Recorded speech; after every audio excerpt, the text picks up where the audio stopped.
Olá, pessoal, tudo bem? Sejam muito bem-vindos. Hoje a gente vai mergulhar a fundo na obra de John Freeman, O Dilema Homossexual e Sua Igreja. E olha, este é um trabalho que se mete numa das questões mais complexas e, vamos ser sinceros, mais polarizadas que a igreja enfrenta hoje. A gente não vai só explorar as críticas que o Freeman faz, mas o mais importante, vamos destrinchar a proposta dele de um terceiro caminho. É uma ideia de uma via pastoral que tenta fugir daquela briga paralisante entre condenação total de um lado e aceitação sem questionar do outro. A importância desse tema é gigante, tanto na academia quanto na vida das igrejas. E o jeito que o Freeman argumenta nos dá uma ferramenta muito boa para a gente pensar criticamente sobre como teologia, prática pastoral e a vida em comunidade se cruzam. Então, preparem-se, porque a gente vai fundo nesse material. O Freeman já começa o livro com uma frase que é um soco no estômago, de uma brutalidade que choca. Ele conta que ouviu isso de um líder de igreja quando foi explicar o ministério dele. É importante a gente parar e pensar no peso dessa frase. Isso vai muito além de uma simples discordância teológica, né? É a raiva, a repulsa transformada em palavras. É uma sentença de condenação que fecha qualquer porta para o diálogo, para a misericórdia, para qualquer tipo de ministério. O autor usa essa frase de propósito, para chocar mesmo e mostrar um dos polos do dilema, a rejeição completa. E essa postura, segundo Freeman, não só falha como pastoral, mas trai a própria essência redentora do evangelho, já mostrando de cara a gravidade do debate que a gente tem pela frente. E aí, para mostrar o outro lado da moeda, num contraste direto e que diz muito, o Freeman nos apresenta o outro extremo. A reação de um segundo líder de igreja que, em vez de condenar, mostra uma aceitação quase que incondicional. A frase, que soa mais como uma afirmação do que uma pergunta, simboliza a normalização total, a adoção da identidade cristão gay sem muitos questionamentos teológicos. O mais fascinante é colocar essas duas frases lado a lado. Elas são o retrato perfeito da rachadura, da fratura que o Freeman enxerga na igreja. Não existe um meio termo, só um abismo gigantesco entre o vão pro inferno e o que há de errado nisso. É exatamente nesse buraco, nesse vácuo pastoral e teológico, que a proposta do livro vai tentar se firmar. Para a gente conseguir destrinchar o raciocínio do Freeman de um jeito bem organizado, nossa análise vai seguir essa estrutura aqui. Primeiro, a gente vai começar explorando a natureza desse dilema, dessa polarização toda. Depois, vamos investigar o diagnóstico que ele faz sobre como a omissão histórica da igreja ajudou a criar esse cenário. A partir daí, a gente constrói a base teológica da proposta dele, repensando conceitos-chave como o pecado e acolhimento. Aí a gente avança para a parte prática, para o método de engajamento, mergulha no coração da teologia dele com a ideia da nova afeição e, por fim, a gente fecha vendo o que tudo isso significa na prática para a vida de uma igreja local. Muito bem. Vamos mergulhar na nossa primeira sessão. Aqui, a gente vai explorar em profundidade como John Freeman descreve o cenário atual. Para ele, isso não é um debate teológico saudável, mas um verdadeiro campo de batalha, sabe? Dominado por duas posições que ele acha que são não só irreconciliáveis, mas fundamentalmente erradas do ponto de vista bíblico e pastoral. A rejeição total e a aceitação sem restrições. Vamos analisar agora o que significa cada uma dessas posturas. Olha só. Esse quadro aqui ajuda a gente a visualizar bem o argumento central do Freeman. De um lado, a gente tem a rejeição total. Essa abordagem, segundo ele, não só condena a prática, mas muitas vezes a própria pessoa, tratando a homossexualidade como um pecado de categoria especial, quase imperdoável. O resultado pastoral disso é devastador, gera afastamento, raiva e solidifica a imagem da igreja como um tribunal. Do outro lado, a aceitação irrestrita vai na direção oposta, normalizando não só a pessoa, mas o estilo de vida, o que, na visão do Freeman, bate de frente com 2000 anos de teologia cristã sobre sexualidade. Ele argumenta que a igreja está presa entre essas duas pontas e insiste que as duas são insuficientes, porque falham em dar uma resposta que seja, ao mesmo tempo, fiel à Bíblia e genuinamente pastoral e redentora. E essa aqui é a pergunta de $1 milhão, a pergunta que move o livro todo. Se os dois extremos são problemáticos, qual é a saída? O Freeman diz que o evangelho não nos prende nessa falsa escolha. Ele aponta para o que ele chama de um terceiro caminho. E atenção, isso não é ficar em cima do muro. Não é uma concessão teológica ou relativismo. Pelo contrário, é uma abordagem que ele define como a união inseparável de misericórdia e verdade. A ideia é que é teologicamente possível e pastoralmente necessário acolher a pessoa com toda a compaixão e amor de Cristo, entendendo a dor dela, a história, a luta, sem, no entanto, aprovar a prática ou a identidade homossexual como algo compatível com o ensino bíblico. É uma tentativa de manter a ortodoxia teológica e, ao mesmo tempo, praticar uma pastoral radicalmente amorosa. Então, para a gente fechar essa primeira sessão, nós definimos o conflito central que o John Freeman quer resolver. Ele argumenta que a igreja está paralisada por uma polarização muito forte. As duas respostas mais comuns, a rejeição com hostilidade e a aceitação sem crítica, são, na análise dele, inadequadas. Como alternativa, ele mostra a necessidade de um terceiro caminho, baseado na união de misericórdia e verdade. O ponto crucial que tem que ficar é que esse debate não é abstrato, não é teoria. É uma realidade pastoral urgente que afeta pessoas de verdade, famílias e comunidades. E a falha em encontrar uma resposta equilibrada, segundo ele, só aprofunda o sofrimento e a confusão. Seguindo em frente, agora para a segunda sessão. Depois de definir o problema, o Freeman vai atrás de suas causas. E aqui ele faz uma acusação bem direta. A própria igreja é uma parte importante do problema. Ele argumenta que esse dilema não surgiu do nada, mas é o resultado direto de décadas de negligência, de silêncio e de uma pastoral que só reage em vez de agir. Vamos analisar agora esse diagnóstico histórico que ele nos apresenta. Essa linha do tempo é uma ferramenta muito poderosa que o Freeman usa para mostrar a origem do problema. Lá nos anos 70, o assunto era um tabu, simplesmente não se falava nisso. Nos anos 90, com as guerras culturais, a igreja entrou no debate, mas muitas vezes de um jeito politizado, misturando a mensagem do evangelho com a agenda de partido, o que afastou ainda mais gente. Nos anos 2000, como as igrejas continuavam em silêncio, sem um espaço seguro para conversar, as comunidades gays acabaram se tornando um refúgio necessário para muitos. E, finalmente, na última década, essa polarização se consolidou, resultando na percepção geral de que o cristianismo é hostil. O ponto central do Freeman é que o vácuo deixado pela omissão da igreja foi preenchido pela cultura secular e por uma teologia reativa, e não por uma pastoral bíblica e proativa. E aqui está o pulo do gato da crítica pastoral do Freeman. Ele diz que a igreja cometeu um erro categórico grave ao isolar a atração pelo mesmo sexo, a AMS, e tratá-la como um pecado especial, mais vergonhoso, mais pesado, mais grave que outras lutas sexuais, como a pornografia, por exemplo, a igreja criou uma cultura de medo e silêncio. Isso gera uma vergonha tão profunda que pedir ajuda ou confessar se torna quase impossível. Pensa bem, se uma pessoa sente que a luta dela é a única que não pode nem ser mencionada na comunidade, como ela vai buscar ajuda? Essa categorização, segundo ele, impede que a graça e a misericórdia de Deus cheguem justamente onde elas são mais necessárias. E esse número aqui, gente, é a consequência devastadora dessa omissão histórica. O Freeman cita essa pesquisa para mostrar o resultado prático de décadas de silêncio e hostilidade, 91%. É um número de cair o queixo, que representa uma perda de credibilidade gigantesca para a igreja. Uma barreira quase intransponível para a mensagem do evangelho chegar a uma geração inteira. Quando a percepção geral é que a sua instituição é anti um grupo de pessoas, em vez de ser pró a redenção de todos, a sua capacidade de ter um ministério eficaz fica extremamente comprometida. Isso não é só estatística. Para o Freeman, é a prova do fracasso pastoral que ele está diagnosticando. Resumindo a ópera dessa segunda parte, para o Freeman, a igreja não pode se colocar como uma observadora inocente nesse dilema. Ela tem sua parcela de responsabilidade. Ao tratar a AMS como um pecado à parte, ela alimentou uma cultura de vergonha. Ao não criar um ministério proativo, especialmente para os jovens, ela deixou um vácuo que foi preenchido por outras histórias. O resultado? Uma percepção pública esmagadoramente negativa. A conclusão do Freeman é dura, mas direta. A igreja está colhendo os frutos amargos da sua própria negligência, tendo falhado na missão de ser um lugar seguro e redentor para quem luta com sua sexualidade. Ok, depois de diagnosticar o problema e suas causas históricas, o Freeman começa a construir uma solução. Nessa terceira sessão, a gente vai montar os alicerces teológicos que ele propõe como essenciais para a gente reformular a questão toda. E esse processo começa com a compreensão mais cuidadosa e bíblica do conceito de pecado e da verdadeira natureza do acolhimento cristão. Porque sem uma base teológica forte e bem articulada, qualquer tentativa de mudança na prática vai ser, na melhor das hipóteses, superficial. Esse ponto aqui é absolutamente crucial na análise do Freeman e é fundamental que a gente entenda isso com clareza. Ele faz uma separação teológica entre a atração e a prática. A atração pelo mesmo sexo, a AMS, é descrita como a experiência interna do desejo. Do ponto de vista teológico que ele defende, essa atração é uma consequência da queda, uma desordem nos nossos afetos que afeta toda a humanidade de jeitos diferentes. É uma luta, uma tentação. Já a prática homossexual é o comportamento, a escolha de agir de acordo com essa atração, o que ele classifica como pecado, de acordo com a interpretação tradicional da Bíblia.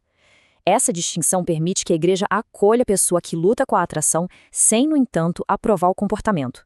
E mais, ele argumenta com força que a AMS não deve definir a identidade de ninguém. A identidade principal de um cristão deve ser em Cristo. Para reforçar o argumento dele contra essa ideia de um pecado especial, o Freeman usa passagens como essa aqui, de 1 Coríntios. A lógica do apóstolo Paulo, que o Freeman destaca, coloca todo mundo no mesmo barco. Paulo lista uma série de comportamentos que, se a gente vive neles sem arrependimento, nos excluem do reino de Deus. O ponto do Freeman é: vamos olhar essa lista com atenção. A prática homossexual está ali sim, mas está do lado da avareza, da fofoca, da bebedeira, da ganância. A Bíblia, ele argumenta, não cria uma hierarquia de pecados onde os sexuais são piores do que os pecados que a gente até tolera socialmente. Todos são ofensas graves a Deus. Por isso, a igreja comete um erro teológico grave quando foca de forma desproporcional e com um nojo diferente em apenas um item da lista, enquanto tolera ou minimiza outros no seu próprio meio. Partindo dessa base teológica de que o pecado é universal, a conclusão pastoral do Freeman se torna quase óbvia, né? A motivação por trás de qualquer abordagem da igreja não pode ser o de um fiscal moralista, não pode ser nojo ou raiva, tem que ser a compaixão que busca redimir. Se todos nós, sem exceção, somos pecadores e estamos presos de diferentes formas, então todos nós somos, na essência, pessoas de coração partido precisando de cura. Essa visão muda completamente a dinâmica do ministério. Ela nos tira de uma posição de juízes e nos coloca numa posição de companheiros de jornada, de pecadores que foram perdoados e que buscam, com humildade, ajudar outros a encontrar a mesma graça que a gente recebeu. O objetivo não é só consertar um comportamento, mas ver a pessoa por trás da luta e levá-la à redenção completa em Cristo. Então, para a gente amarrar essa importante sessão teológica, o Freeman estabelece 3 pilares fundamentais. Primeiro, a distinção crucial entre atração e prática. Segundo, a universalidade do pecado, que nos coloca todos no mesmo nível de necessidade da graça de Deus. Terceiro, a motivação redentora, que tem que substituir o julgamento e a repulsa. A conclusão prática é que uma mudança de verdade na postura da igreja só vai acontecer a partir dessa reorientação teológica. A igreja precisa se tornar um lugar que trata todas as lutas, especialmente as sexuais, com a mesma seriedade, compaixão e esperança no poder transformador do Evangelho. Tendo firmado essa base teológica, a pergunta que surge naturalmente é: ok, mas e na prática? Como isso funciona? Na quarta sessão, o Freeman nos oferece exatamente isso, um método.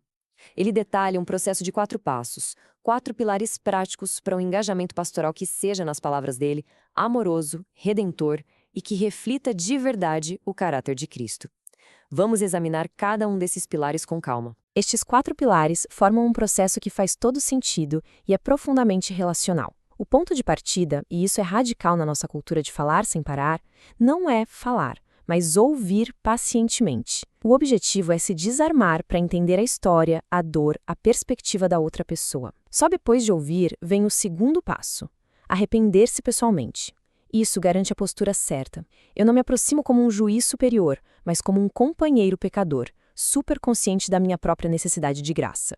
Isso gera humildade. O terceiro pilar é instruir gentilmente. A verdade da Bíblia, segundo Freeman, precisa ser dita, mas o jeito é crucial. A gentileza, especialmente diante da raiva do outro, é uma marca do servo do Senhor. E, finalmente, o quarto pilar é buscar misericordiosamente. O cristianismo, para ele, não é uma fé passiva, é uma missão de resgate, de ir ativamente em direção a quem está perdido e confuso, movido pela misericórdia de Deus. Vamos focar um pouquinho nesse primeiro pilar, porque ele realmente muda o jogo. O Freeman insiste que ouvir não é só uma técnica de comunicação, é uma expressão de amor bíblico. Quando a gente para de formular nossa próxima resposta e genuinamente se esforça para entrar no mundo da outra pessoa, para ver a situação pelos olhos dela, algo muito poderoso acontece. As barreiras começam a cair, a pessoa na nossa frente deixa de ser um problema para consertar ou um argumento para vencer e se torna um ser humano, com uma história, com dores, com desejos. Essa atitude de escuta empática mostra que a gente se importa com ela como pessoa e não só como um caso a ser resolvido. E isso, por si só, já começa a destruir aquela caricatura da igreja como uma instituição fria, julgadora e anti-homossexual. Em suma, essa sessão nos oferece um verdadeiro manual prático para a interação pastoral. O ponto de partida é revolucionário de tão simples. Ouvir vem antes de falar. A base de toda a interação é a humildade que nasce do nosso próprio arrependimento. A comunicação da verdade, por mais difícil que seja, deve ser sempre feita com gentileza e respeito. E a postura geral não é de esperar de braços cruzados, mas de buscar ativamente com misericórdia. Segundo Freeman, ao incorporar esses 4 passos, os cristãos podem começar a reverter essa perda de credibilidade e a refletir o caráter de Cristo de forma muito mais fiel numa das questões mais sensíveis e polarizadas do nosso tempo. Chegamos agora ao que eu considero o clímax, o coração do argumento teológico do John Freeman. Depois de firmar a base teológica e o método pastoral, ele agora nos apresenta ao motor da mudança, a força que, segundo ele, é a única capaz de transformar de verdade o coração humano. E para isso, ele pega emprestado um conceito poderosíssimo de um teólogo escocês do século XIX, chamado Thomas Chalmers. Prestem muita atenção nessa ideia, porque ela é a chave da teologia prática do Freeman. Seguindo Chalmers, ele argumenta que a mudança duradoura, a santificação, não acontece principalmente pela força de vontade, pela disciplina de ferro ou por simplesmente reprimir um desejo. Tentar parar de pecar só na força de vontade é a receita para a frustração e para o fracasso. A transformação de verdade, ele insiste, acontece de um jeito diferente. Ela acontece quando um novo amor, uma nova afeição, uma nova paixão que é maior, mais bonita e mais satisfatória, entra no coração e expulsa os amores antigos e desordenados. O coração humano não aguenta ficar vazio. Ele sempre vai amar alguma coisa. A pergunta fundamental é: o quê? Essa comparação aqui deixa essa mudança de paradigma muito clara. A abordagem tradicional, que a gente pode chamar de mudança por esforço próprio, foca em lutar contra o desejo pecaminoso. O mecanismo é repressão e o resultado muitas vezes é cansaço, culpa e um ciclo de fracassos. A abordagem da vala-afeição muda completamente o foco. Em vez de lutar contra o desejo errado, o foco passa a ser cultivar um desejo novo e superior, o desejo por Cristo. A força que move não é a disciplina, mas a atração pela beleza, pela graça e pela glória de Jesus. O mecanismo não é reprimir, mas substituir. É uma dinâmica totalmente diferente, que, segundo o autor, leva não ao cansaço legalista, mas à liberdade e à alegria do Evangelho. É isso. Esse é o ponto central da proposta do Freeman. A verdadeira transformação, seja para uma pessoa que luta com a atração pelo mesmo sexo, seja para alguém que luta com a ganância, a pornografia ou a raiva, acontece nesse exato ponto. Acontece no momento em que a beleza de Cristo, a profundidade do seu amor, a segurança da sua graça se tornam mais reais, mais atraentes, mais doces para o nosso coração do que o prazer momentâneo que o pecado oferece.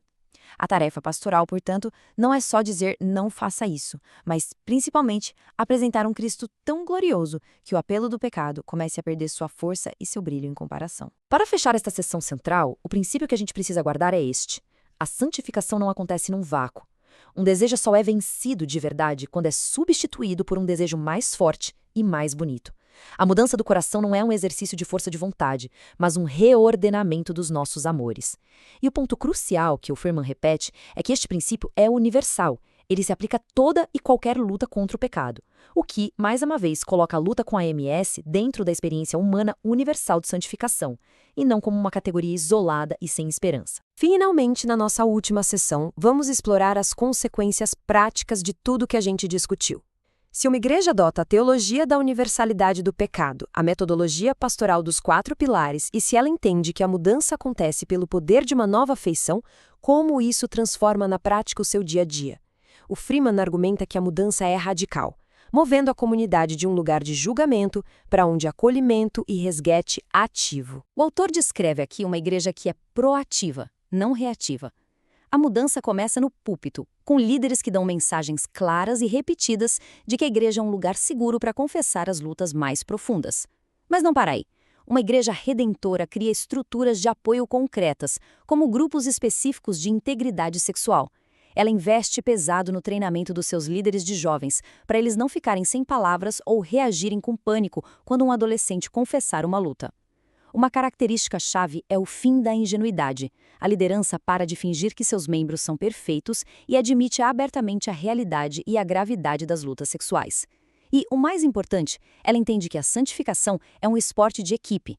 A comunidade inteira se envolve no processo de restauração, porque ninguém consegue vencer essas batalhas sozinho. Essa citação de uma oração antiga usada pelo Freeman resume perfeitamente a visão final.